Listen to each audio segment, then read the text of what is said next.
Здравейте, казвам се Валентина и съм на 35 години от град Варна. Изминалите дни ми направиха операция стомашно изрязване при доктор Хасан. Преди година и половина посетих за първи път тази болница, близо 98 кг. Сега, след година и половина, ето това. В момента съм 64 кг, изключително доволна.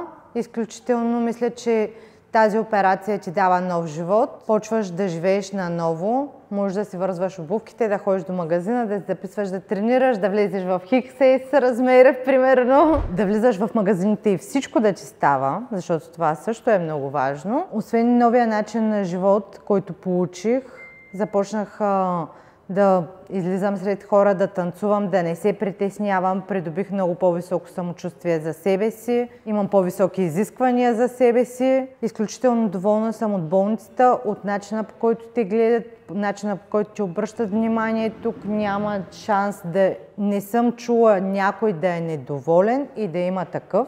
Всеки ти обръща внимание, всеки ти помага. Джевдан абсолютно навсякъде и по всяко време беше с мен. Както на моята операция, така и в момента, както съм придружител на моя приятелка. Мисля, че това нещо всеки един човек, който чувства затлъстяване, вижда, че не може да върви дълго, вижда, че почва да страни и да не живее пълноценно, трябва да го направи във възможно най-кратки срокове, за да почне да живее, защото така или иначе живота ни е прекалено кратък и трябва да го живеем добре.